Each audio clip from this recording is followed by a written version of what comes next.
Welcome to Celebrity Insider, your VIP pass to the juiciest celebrity gossip and behind-the-scenes secrets. The controversial stabbing incident at T.D. Jakes' church. A shocking lawsuit and its aftermath.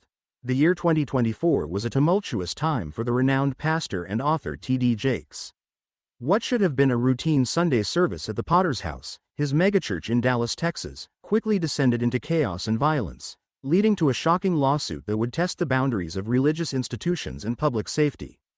Before we continue, if you are new to this channel, please like, share and hit that subscribe button so that you will be the first to be updated each time we post. Thank you. On a warm day, as congregants gathered to hear Jake's inspiring words, tensions simmered outside the church walls. The nation was reeling from a divisive political climate, and the repercussions were about to be felt within the very sanctuary that was meant to provide solace and guidance. This is the harrowing tale of how a seemingly isolated incident spiraled into a legal battle that would thrust Jakes and his church into the national spotlight, raising critical questions about the responsibility of religious leaders in maintaining the safety of their flock. The fateful day. It was a Sunday morning like any other at the Potter's House. Hundreds of worshippers had gathered, eagerly awaiting the sermon of the charismatic Bishop T.D. Jakes. The air was filled with the sound of gospel music and the hum of excited conversation as the congregation settled into their seats.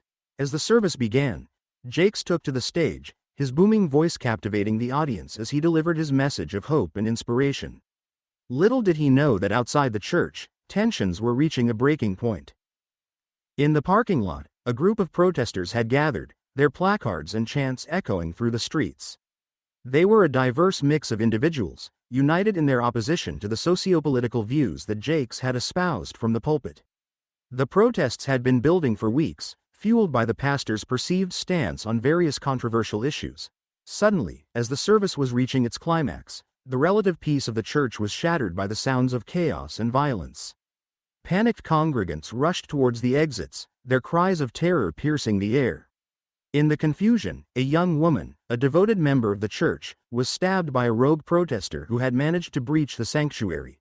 The stabbing victim, identified as 27-year-old Sarah Williams, was rushed to the nearest hospital, her life hanging in the balance. The perpetrator, a 19-year-old local resident named Evan Caldwell, was apprehended by the police and charged with aggravated assault. The aftermath and the lawsuit. The stabbing incident sent shockwaves through the community, and the repercussions were felt far beyond the walls of the Potter's House. As news of the attack spread, the public's attention quickly turned to the question of responsibility. Within days, Sarah Williams's family filed a lawsuit against T.D. Jakes and the Potter's House, alleging that the church and its leadership had failed to provide adequate security measures to protect its congregants. The lawsuit claimed that Jakes and his team were aware of the growing tensions outside the church, yet they had not taken sufficient steps to ensure the safety of their parishioners. The legal battle that ensued was intense, with both sides presenting their arguments in the court of public opinion as well as the legal system. Jakes and his team maintained that they had taken reasonable precautions to secure the church, including the presence of security personnel and the implementation of safety protocols. They argued that the attack was a tragic and unpredictable event, beyond their control. However, the Williams family and their legal team argued that Jakes and the Potter's House had a moral and legal obligation to protect their congregation, especially in the face of known threats. They claimed that the church had failed to adequately assess the risks, plan for contingencies, and respond effectively to the unfolding crisis. The lawsuit quickly gained national attention, with media outlets closely following the developments and the public weighing in on the debate. Supporters of Jakes and the church defended the pastor's actions, citing his long-standing commitment to his community and his reputation as a religious leader. Critics, on the other hand, lambasted the church's apparent lack of preparedness and called for stricter safety protocols in places of worship. The legal proceedings and the verdict. As the legal proceedings unfolded, both sides presented their evidence and called upon expert witnesses to support their claims. The Williams family argued that the Potter's House had a duty of care to its congregants and that the church's failure to uphold this duty had directly contributed to the tragic outcome. The church's defense team, led by a team of experienced lawyers, countered by pointing to the comprehensive safety measures they had in place, including trained security personnel, emergency response plans, and regular safety drills. They also argued that the attack was an isolated incident, the result of a lone perpetrator, and that the church could not have reasonably foreseen or prevented such a violent act. The case was closely watched by legal scholars and religious institutions across the country, as it touched upon the delicate balance between religious freedom, public safety, and the responsibilities of faith-based organizations. After months of intense legal battles, the verdict was finally delivered. The jury, after carefully weighing the evidence and arguments presented by both sides, ruled in favor of the Williams family.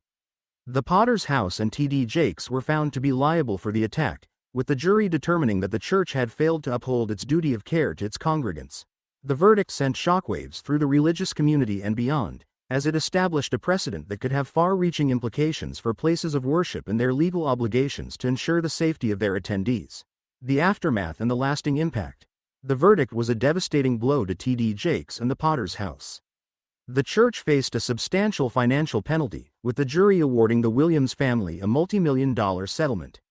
This ruling not only had significant financial implications but also tarnished the reputation of Jakes, who had long been regarded as a respected and influential figure in the world of religious leadership. However, the impact of the lawsuit extended far beyond the walls of the Potter's House.